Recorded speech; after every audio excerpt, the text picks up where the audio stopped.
Un jour ou l'autre, une personne sur 5 sera touchée personnellement par un trouble psychique. Statistiquement, il est donc quasiment certain que l'une ou l'un de vos proches connaîtra un jour un problème de santé mentale.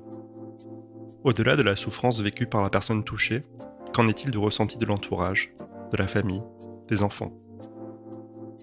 Dans les réunions associatives, on rencontre souvent des parents d'enfants souffrant d'une pathologie mentale. Les témoignages de filles et fils d'eux se font plus rares. Les enfants peuvent aussi remplir le rôle d'aidants, de proches accompagnants. Pour en parler, nous recevons aujourd'hui Paula. Elle a grandi avec une mère malade, comme disait son père. Et si les mots ont pu manquer à une époque, le tabou et la honte ont fini par être levés. Il aura pourtant fallu du temps pour que Paula trouve enfin la pièce manquante. La pièce qui lui permettra de faire la lumière sur son histoire personnelle et d'aborder ce sujet de façon plus sereine, en famille et à notre micro. Si vous ressentez un malaise important et que vous ne savez pas comment en sortir, n'hésitez pas à consulter un professionnel de santé ou à appeler le 3114 si vous pensez à vous faire du mal. En cas d'urgence, faites le 15. Vous écoutez Les Mots Bleus, un podcast de Place des Sciences. Bonne écoute.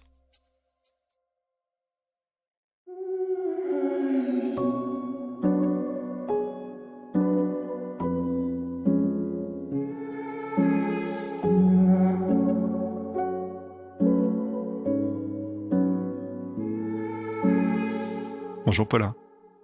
Bonjour Mickaël. Merci de t'être proposé pour participer à cette émission. Alors toi, tu viens témoigner aujourd'hui d'une situation qu'on n'a pas encore traitée finalement dans le podcast, qui est celui de la personne proche d'une personne avec un trouble psychique. Est-ce que tu peux nous dire un peu plus de détails à ce sujet ?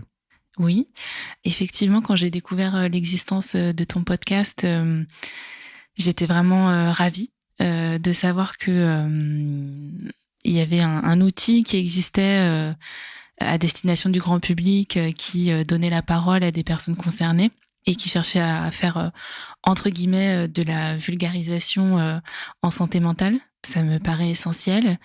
Et moi, donc, en tant que fille de personnes ayant un trouble psychique, donc ma mère plus précisément, et donc en tant qu'aidante aussi à ce titre-là, je me suis dit que c'était vraiment très important que je puisse participer à cette dynamique parce que aujourd'hui c'est via un podcast, mais moi, ça m'a beaucoup aidé au cours de ce parcours de pouvoir rencontrer des témoignages, notamment dans la littérature. Voilà, ça m'a permis de me sentir moins seule, de voir que des choses que je considérais comme spécifiques à ma famille ou que je pouvais attribuer à la personnalité de ma mère, en fait, ne l'étaient pas du tout, et que c'est les souffrances que j'avais pu avoir par rapport à cette situation et à certains comportements, et bien, j'étais pas la seule à les vivre. Et puis bon, voilà, traditionnellement, quand on se sent moins seul, la souffrance est moins grande. Donc voilà pourquoi je me suis dit, allez, je vais me lancer, voyant que tu n'avais pas encore d'épisode de témoignages de ce type. Je me suis dit, voilà, apporter ma pierre à l'édifice. Alors tu as dit le mot d'aidante. Il y a une autrice que j'aime beaucoup qui s'appelle Hélène Rossineau, qui est médecin de santé publique et qui a écrit justement un ouvrage sur les aidants. Est-ce que tu peux nous dire aussi, parce que c'est un mot qu'on entend assez fréquemment, ce que tu entends derrière le mot d'aidant ? Ce que j'entends derrière le mot de aidant, ça va être d'être présent déjà auprès de la personne dans la longueur. Assurer une continuité, c'est-à-dire que ces personnes sachent que voilà, malgré la maladie et les épisodes difficiles qu'on peut collectivement traverser en raison de celle-ci, que la présence sera constante, en tout cas le plus possible. Et puis, ce que j'entends aussi par là, c'est le fait d'essayer d'accompagner la personne à trouver des ressources pour qu'elle aille mieux, parce que en tant qu'aidant, on n'est pas professionnel de santé, chercheur en santé mentale ou autre, ou encore moins infirmier, même si en fait, de fait, on est amené à le faire aussi, et ça fait partie aussi du rôle d'aidant, mais ça devrait pas l'être, justement, je pense. Ou en tout cas pas autant que c'est le cas la plupart du temps, malheureusement. Pour moi, aidant, ça devrait être surtout être une présence et puis un accompagnement pour chercher des ressources extérieures au cercle familial. Ouais, je pense que c'est ça principalement. À quel âge est-ce que tu t'es rendu compte que ta mère avait des troubles psy? Je pense très jeune, dans la cellule intrafamiliale, c'était pas un tabou. En tout cas, la maladie mentale était pas un tabou puisque, enfin, je saurais même pas dire exactement quand est-ce que on m'a dit cette phrase. On me l'a dit suffisamment jeune pour que je n'en ai même pas le souvenir. J'ai toujours eu conscience que ma mère était malade. Voilà, on me disait ta maman est malade. Et du coup, si elle a des comportements qui parfois peuvent être insécurisants, déstabilisants, voire violents, pas envers moi bien sûr, mais envers elle-même ou autre, il faut pas lui en vouloir. C'est pas sa faute, c'est la maladie qui veut ça, etc. Et donc, si il faut en vouloir à quelqu'un ou quelque chose, c'est à la maladie. Donc voilà, j'ai eu conscience très tôt de ça. En revanche, je dirais qu'il y a une deuxième étape qui a été quand j'ai connu plus précisément ce qu'elle avait exactement comme maladie et donc comme trouble psychique. Et ça, c'est arrivé beaucoup, beaucoup plus tard.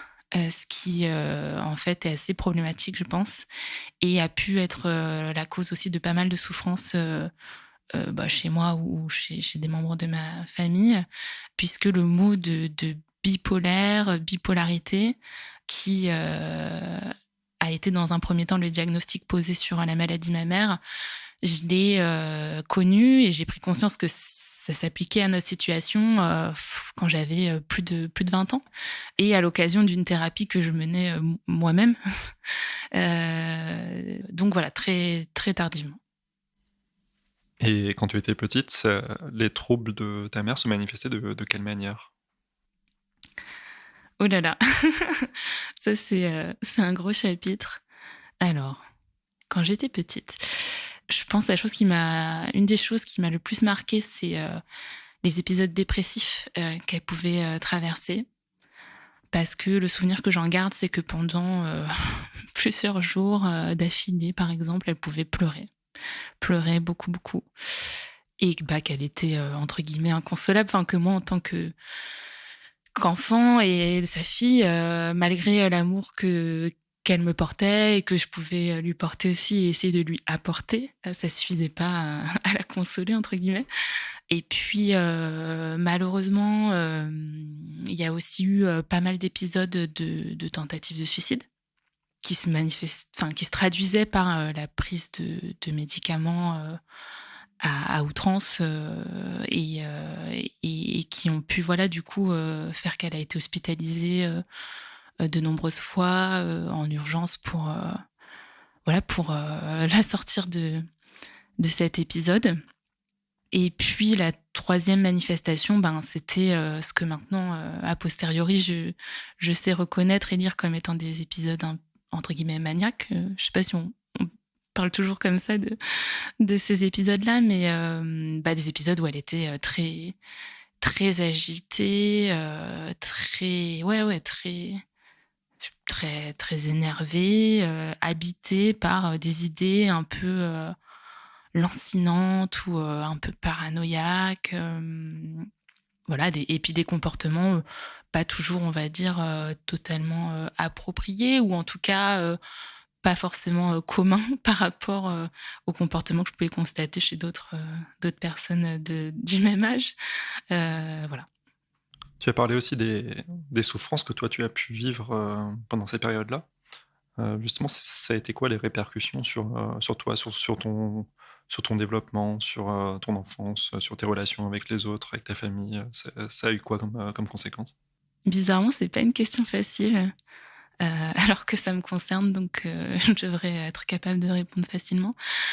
Bon, une conséquence que j'ai quand même identifiée a priori. En fait, c'est toujours difficile de savoir qu'est-ce qui est relié potentiellement à la maladie de ma mère, parce que voilà, on a tous des fragilités, qu'on ait des parents avec des troubles psychiques ou non. Et donc, c'est difficile de vraiment établir une relation de cause à effet, mais ce que je pense avoir identifié, par exemple, c'est... moi, j'ai toujours eu des troubles du sommeil, des difficultés à trouver le sommeil, à m'endormir. Et a posteriori, je me dis que j'avais une forme d'insécurité, je pense, due au fait que, voilà, par exemple, les épisodes de tentatives de suicide arrivaient souvent le soir, la nuit, et que quelque part, je restais beaucoup en hypervigilance parce que j'avais peur qu'il lui arrivait quelque chose ou de pas savoir si elle allait bien. Donc voilà, a posteriori, je pense qu'il y a eu ça comme conséquence et j'ai pas mal travaillé dessus, notamment grâce à une psychothérapie qui m'a énormément aidée sur ce sujet-là, même si c'est jamais totalement résolu. Donc ouais, je pense que ça c'est une des causes principales.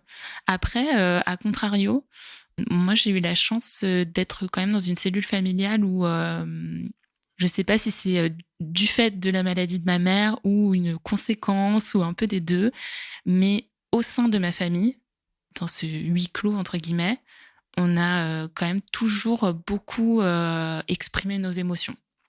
C'était un moyen de survie, enfin c'était impossible de faire autrement si voilà, c'était vraiment nécessaire, je pense. Mais malgré tout, je pense, enfin c'est une chance que on retrouve peut-être pas dans toutes les familles, c'est que il y avait peut-être une forme d'impudeur. On avait le droit de dire quand même ce qu'on ressentait et ce qui se passait. Ça, c'était pour dire qu'il y avait des aspects aussi positifs.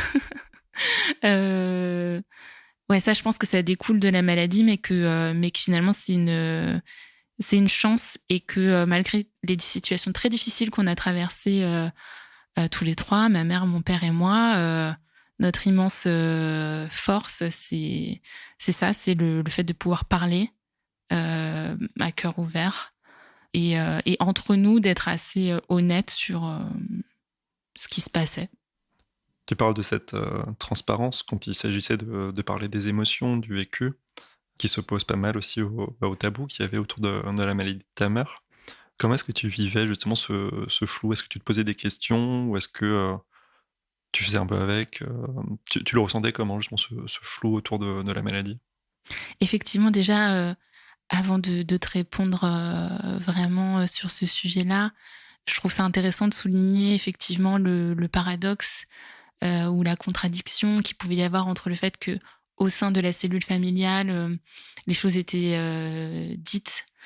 Bon, après, peut-être parfois trop dans les grandes lignes, mais en tout cas étaient quand même dites, alors que il était pas question ou quasiment pas question d'en parler en revanche à l'extérieur de cette cellule familiale. Là, pour le coup, malheureusement, c'était un sujet très tabou qui pouvait être voilà l'objet de honte de la part de ma mère ou de mon père. En tout cas, le mot flou, ce que ça m'évoque, c'est que effectivement, j'ai toujours vécu dans une approximation sur la maladie de ma mère qui, je pense, a eu pas mal de répercussions négatives, à savoir que par manque de connaissances sur la maladie qui était la sienne et ce par quoi ça se traduisait et encore moins la manière dont ça pouvait se traiter ou s'accompagner,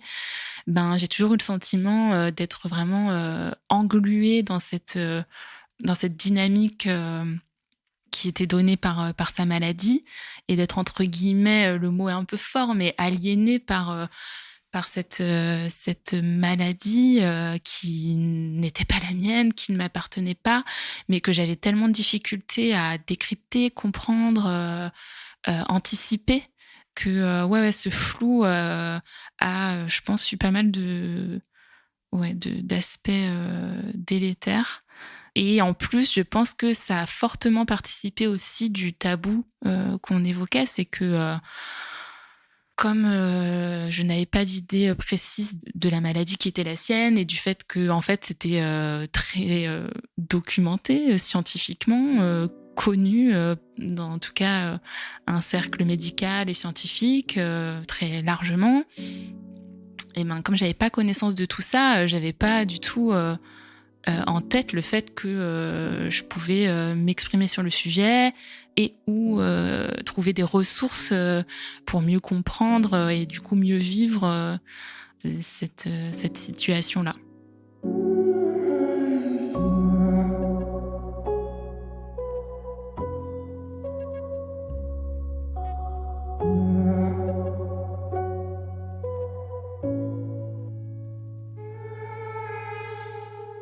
Tu parlais de ressources à l'instant. Il y a une ressource qui souvent est importante, c'est celle de pouvoir parler à quelqu'un.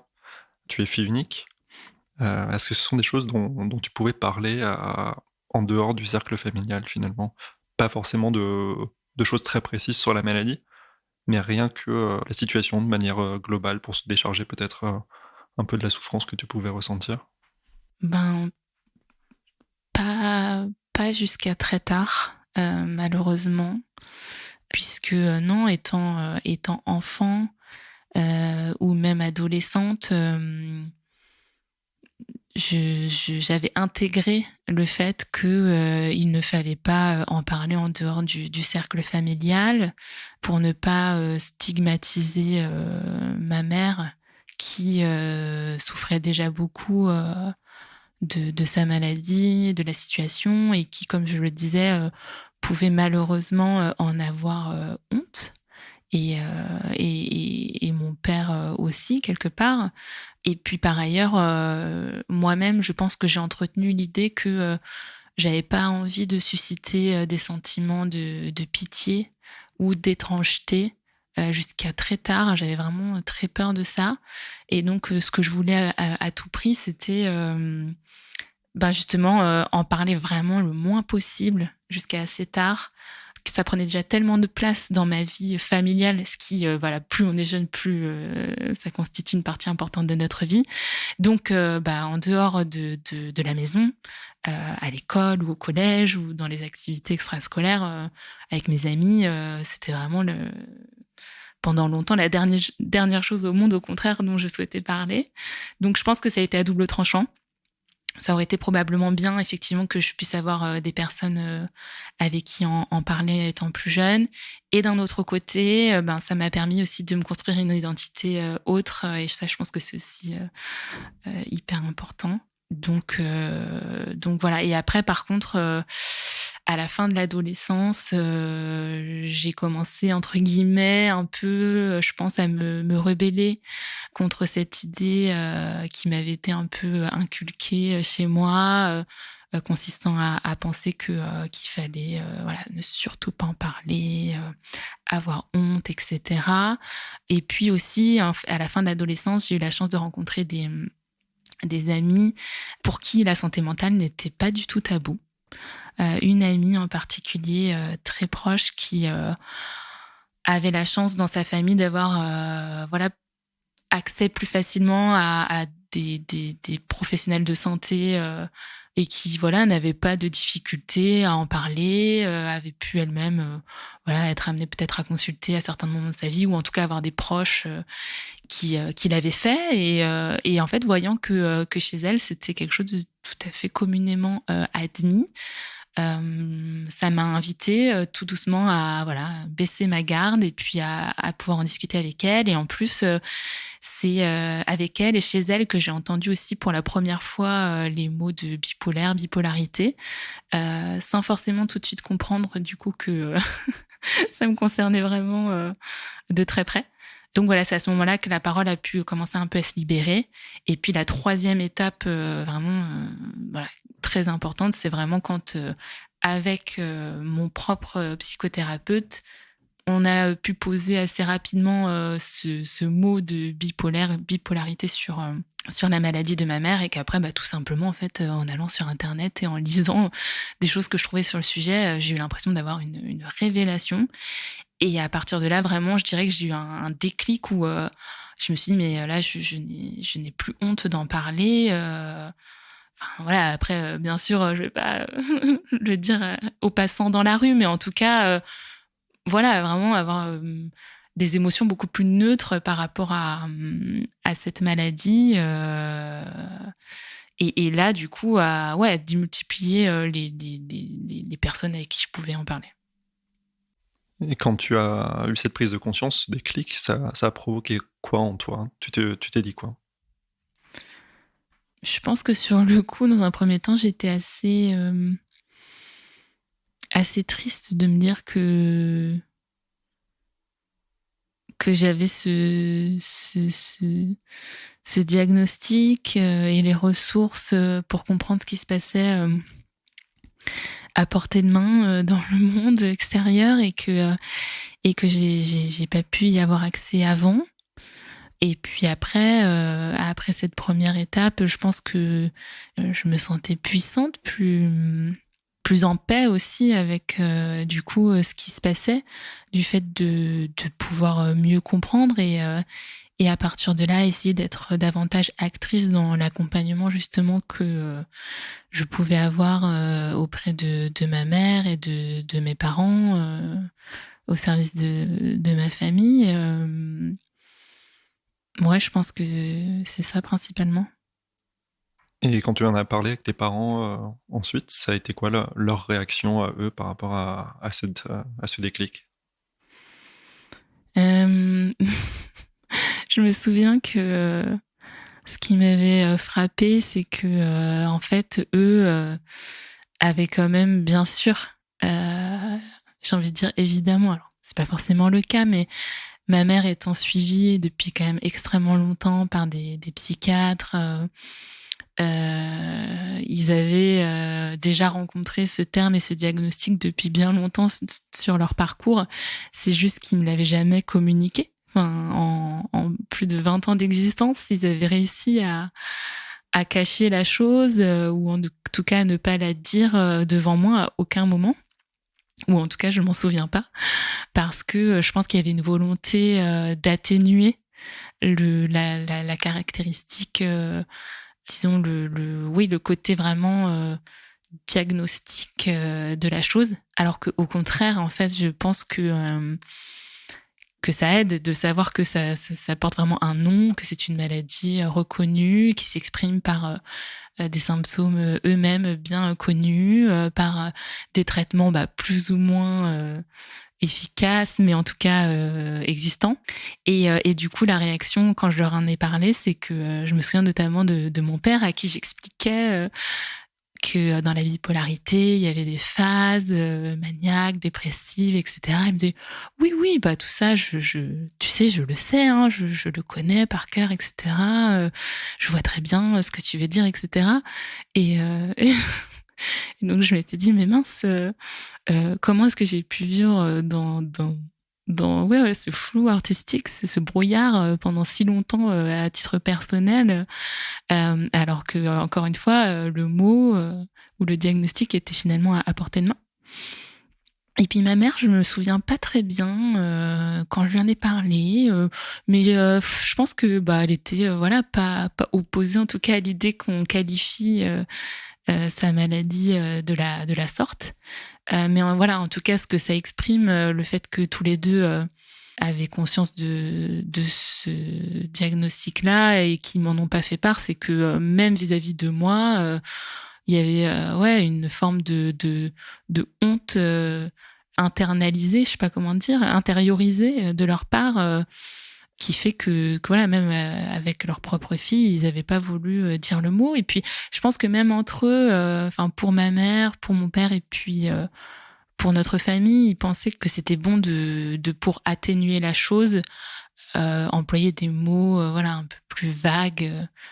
Comme ta maman est malade, elle a pris des médicaments, tout un champ lexical qu'on avait développé entre nous, qui, on le savait, désignait des choses, plus graves, mais ou plus précises, mais qui étaient c'était des euphémismes. Et je pense que c'était aussi une volonté d'atténuer la brutalité, de certaines situations. Mais du coup, l'aspect négatif, c'est que ça pouvait trop les dissimuler ou empêcher de bien les appréhender. ce qui s'est passé, c'est que ça a vraiment ouvert le dialogue entre nous, pour le coup, de manière très franche et adulte. Puisque j'étais moi-même du coup une jeune adulte, donc il n'était plus question de parler par euphémisme, maintenant qu'en plus j'avais enfin conscience réellement de ce qui se jouait. Et à partir de là, on a pu en parler de manière beaucoup plus transparente tous les trois, et commencer, en fait, je trouve, à vraiment trouver davantage de ressources dans le corps médical ou même à l'extérieur. Et moi, j'ai l'impression qu'à ce moment-là, on a passé vraiment une étape dans l'accompagnement et la prise en charge de la maladie de ma mère, qui a abouti relativement peu de temps après sur une forme de stabilisation. Donc voilà, extrêmement positif. C'était il y a combien de temps ça? C'était il y a 6 ans? 5 ans, 6 ans? Ça fait 7-8 ans que j'ai pris conscience de ça. C'est fou parce que j'ai l'impression que ça me paraît beaucoup plus loin que ça, en fait, parce que depuis, on a parcouru tellement plus de chemin en 7-8 ans que on en avait parcouru en 20 ans. Enfin, en tout cas, c'est l'impression que j'ai. Et puis moi, à titre personnel, bien sûr, sur la connaissance de la santé mentale. Et ouais. Et depuis ce déclic et depuis le fait que le dialogue s'est un peu rétabli entre tes parents et toi, notamment sur ces sujets-là, qu'est-ce qui se passe sur le plan de la santé mentale de ta mère? Du coup, tu as dit qu'elle s'était stabilisée au bout d'un moment. Et depuis, ça se passe comment? J'ai le souvenir, même si j'ai plus la chronologie exacte en tête, mais que ce moment où j'ai pris conscience de ce qu'était la bipolarité et du fait que ça pouvait s'appliquer en tout ou partie au cas de ma mère, et que j'ai pu en discuter à cœur ouvert avec mes parents, ça a coïncidé à peu près avec le moment où elle a rencontré un nouveau médecin. Ah oui, ça y est, je me souviens. Je me souviens pourquoi, en fait. C'est parce que elle avait fait une crise qui s'était finie, entre guillemets, à l'hôpital public. Et je me souviens que c'était une des premières fois où je vivais avec moins de souffrance un épisode de cette acabit, parce que je me disais oui, en fait, voilà, c'est normal, elle est dans une phase maniaque, elle peut avoir tel et tel comportement. Donc j'avais la tête un peu plus froide, on va dire, et les idées un peu plus claires. Et à l'occasion de cette crise-là, elle a rencontré un nouveau médecin qui est devenu son médecin de référence, puisque d'ailleurs cette crise faisait suite à plusieurs années de d'errance médicale où en fait elle avait rompu avec son psychiatre précédent, qui la suivait depuis des dizaines d'années, mais à la fin c'était devenu vraiment un suivi très routinier, et pas très porteur de sens. Et donc voilà, là elle rencontre ce nouveau médecin, et avec mon père on rigolait souvent en se disant que ce nouveau médecin c'était Jésus pour nous, parce que on le considère un peu comme notre sauveur, parce que à partir de là, de la rencontre avec lui, de la prise en charge qu'il a proposée à ma mère, elle s'est stabilisée, entre guillemets.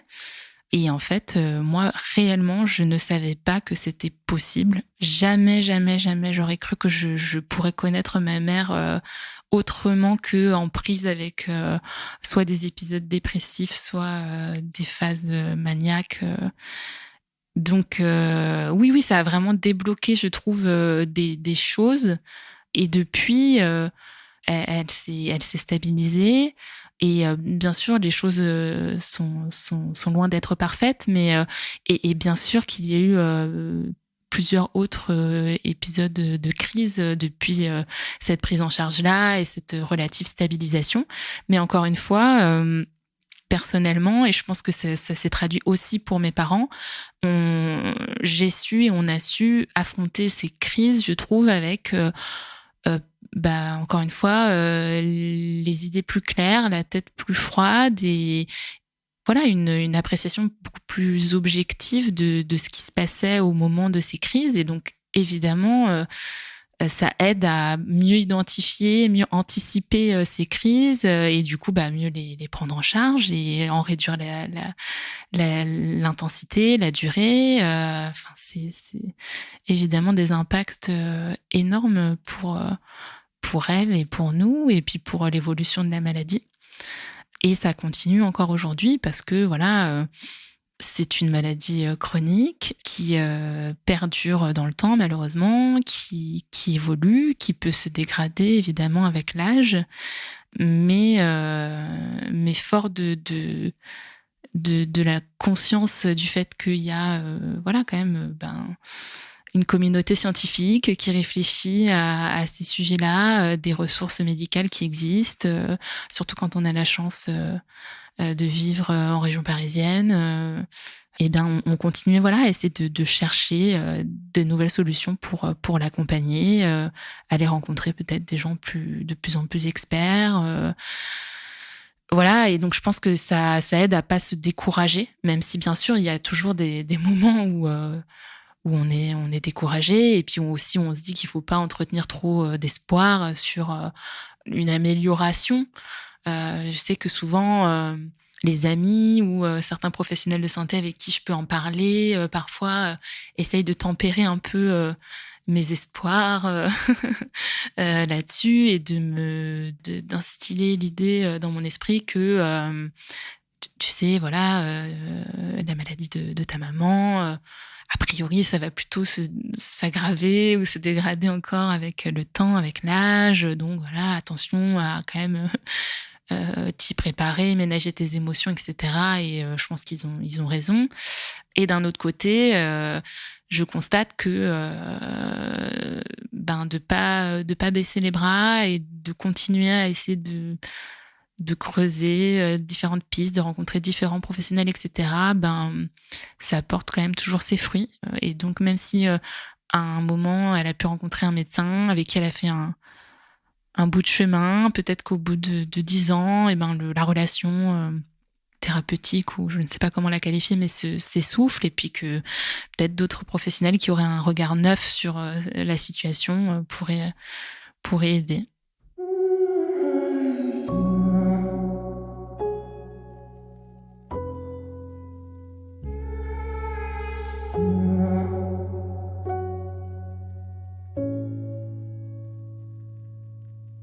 Sur ce regard neuf, tu nous avais parlé aussi avant l'entretien d'une requalification du diagnostic.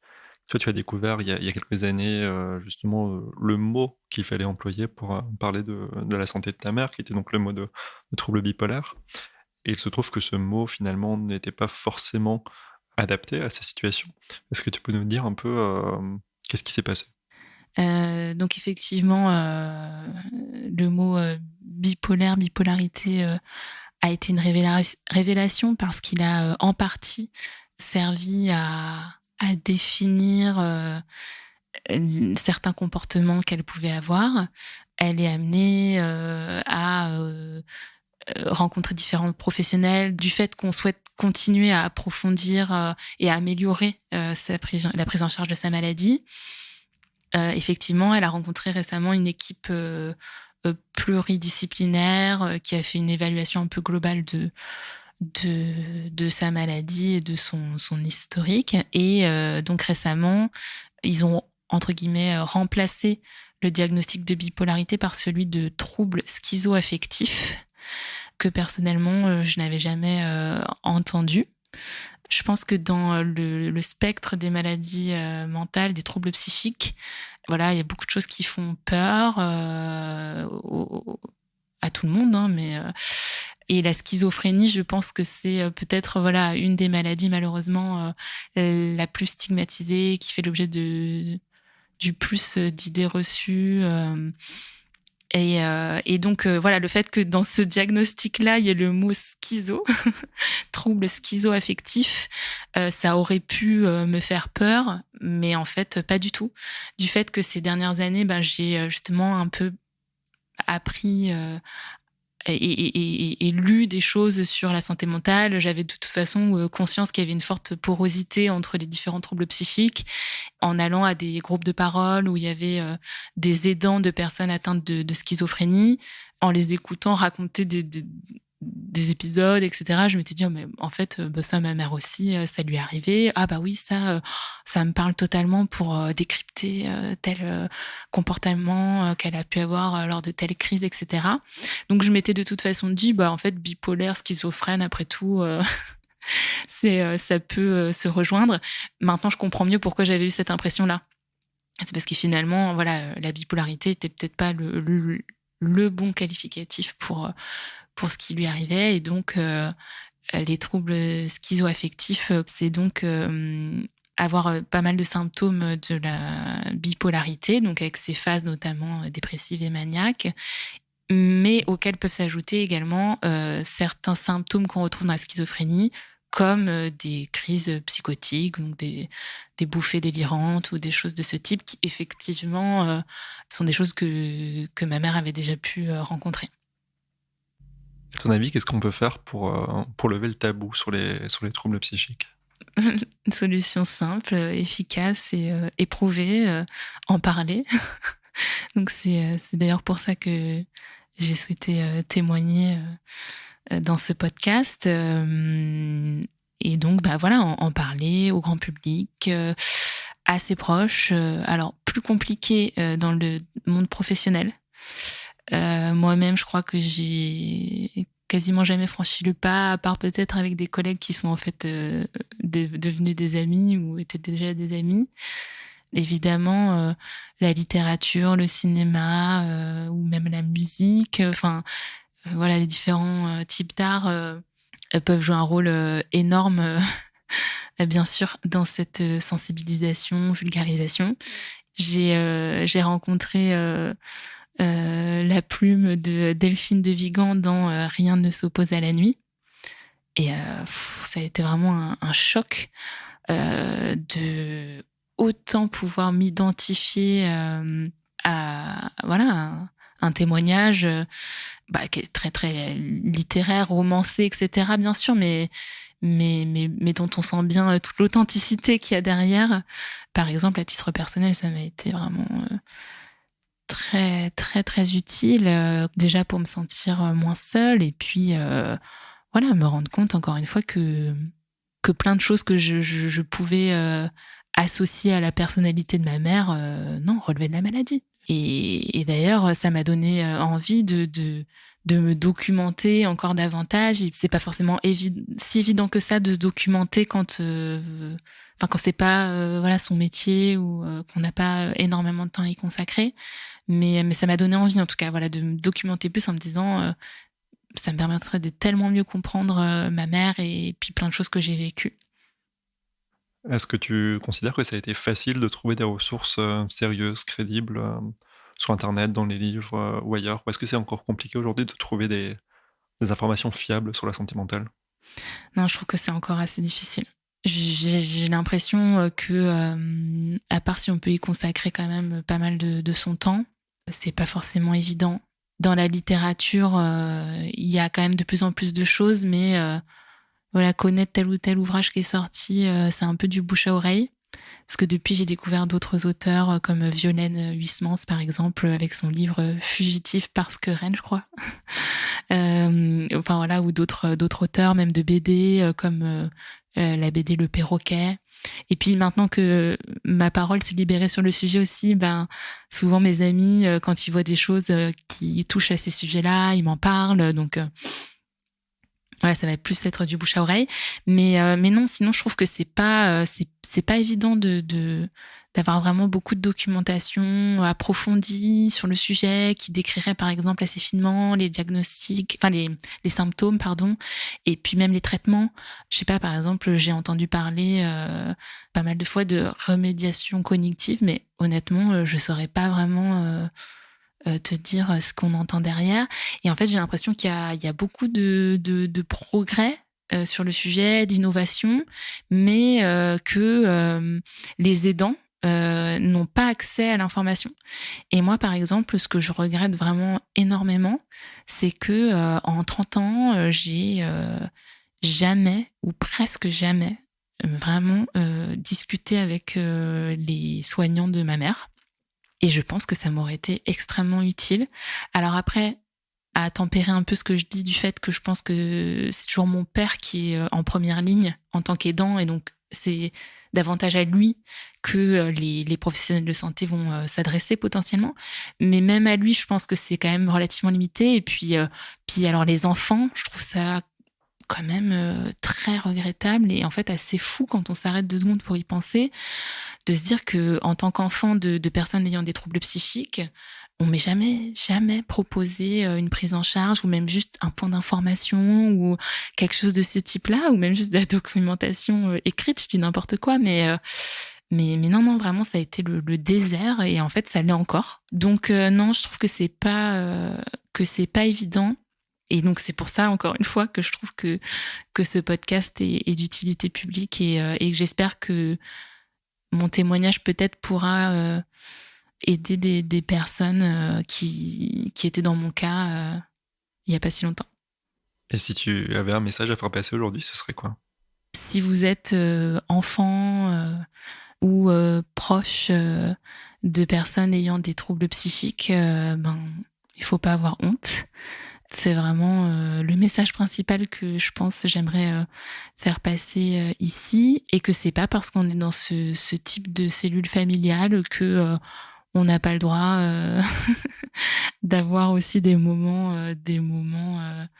heureux, même si parfois c'est juste un interstice entre plein de crises et de moments plus difficiles. Et puis il faut savoir trouver un équilibre entre se protéger et en même temps garder espoir. Tout ça pour dire que là, aujourd'hui, la relation que j'ai avec ma mère est vraiment très bonne. Et même si, bien sûr, sa maladie altère les formats de discussion qu'on peut avoir ou les activités qu'on peut avoir ensemble, malgré tout, on continue de tisser une relation très très forte et de l'entretenir. Et je suis moi-même aujourd'hui maman d'une petite fille qui va avoir 1 an, et par exemple, pour vous dire que la vie réserve beaucoup de surprises, ma fille, elle est née après 1 an et demi d'épidémie, de crise sanitaire, de confinement, qui ont très fortement dégradé l'état de ma mère. J'en étais arrivée à un point où je me disais, je vais peut-être commencer à faire un peu le deuil de cette relation.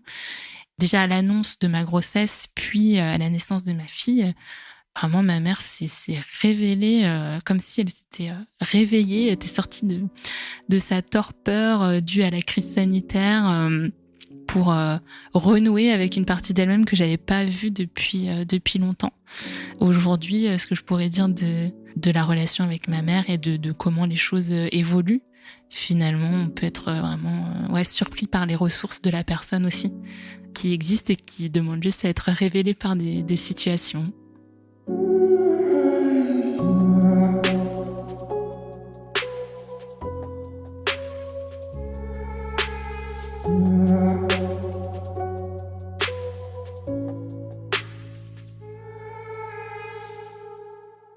Si tu devais décrire ta mère en 1 ou 2 mots, ce serait quoi ? Bon, évidemment, 1 ou 2 mots, c'est pas facile. Les gens vont trouver ça vraiment très bizarre ce que je vais dire, mais j'aurais envie de dire joyeuse et sensible. Et je pense que si je choisis ces 2 mots, c'est vraiment par amour pour elle, assez révélateur de l'amour que je lui porte, parce que en vrai, on peut pas dire que ces dernières années ou même ces dernières décennies, la joie soit l'émotion qui l'ait la plus traversée. Mais moi, avec mes yeux de petite fille ou de fille, c'est vraiment les souvenirs les plus précieux du coup que j'ai envie de garder d'elle. Et en fait, quand elle est traversée par la joie, je me dis toujours que ça, j'ai envie de lui attribuer à sa personnalité. Et je pense qu'elle a réussi en plus à me la communiquer. cette espèce de joie et d'enthousiasme qui d'ailleurs, je pense, des fois, parfois, arrivait aussi en crise, en période maniaque. Puis sensible, évidemment, sensibilité, bien sûr, qui est très forte chez elle et voilà, et qui, pareil, malheureusement, peut peut-être davantage se manifester pendant les périodes de dépression, mais qui sont malgré tout une grande qualité humaine et pareil que je pense elle a pu me transmettre. Est-ce que tu as des ressources à partager avec nous ? Oui, je recommande chaudement la lecture donc de Rien ne s'oppose à la nuit de Delphine de Vigan et également en deuxième intention de Fugitif parce que reine de Violaine Huysmans et donc de la BD Le Perroquet pour tous les enfants de personnes ayant des troubles bipolaires ou apparentés. Et puis personnellement, à un moment où j'avais besoin d'aide, de parler, je me suis rapprochée de l'organisation UNAFAM, qui est une association qui organise notamment des groupes de parole d'aidants, de personnes ayant des troubles psychiques. Ça m'avait aussi beaucoup aidé déjà donc à se sentir moins seule et puis comme je disais à identifier des comportements chez soi, chez nos proches qui sont en fait dus à la maladie. Et puis l'UNAFAM fait aussi des formations qui en fait ont pour but de justement faire connaître les ressources, toutes les ressources qui existent, qui en fait sont assez nombreuses dans le domaine de la santé mentale ou de l'accompagnement. Donc voilà ce que je peux recommander notamment. Merci Paula d'avoir participé à cette émission. C'est un sujet qui est très important, celui des proches de personnes concernées par la maladie psychique. On les entend peu, surtout les enfants. Merci d'avoir partagé avec nous cette expérience et on te souhaite tout le meilleur. Un grand merci à toi.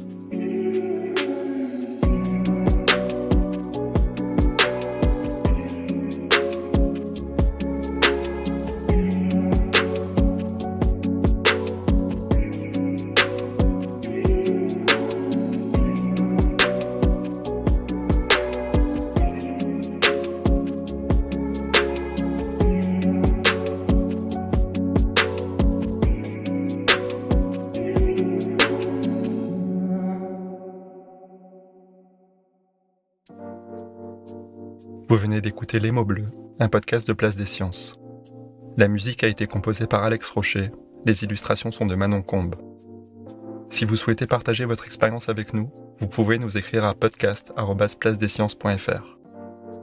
Si cet épisode vous a plu, n'oubliez pas de vous abonner et de nous laisser des étoiles sur votre plateforme d'écoute préférée. Encore une fois, si vous vous reconnaissez dans un témoignage ou ressentez un mal-être psychique et avez besoin d'en parler, n'hésitez pas à consulter un professionnel ou à vous rapprocher des associations de patients. Des ressources sont également disponibles sur notre site placedesciences.fr. Merci encore et à très bientôt.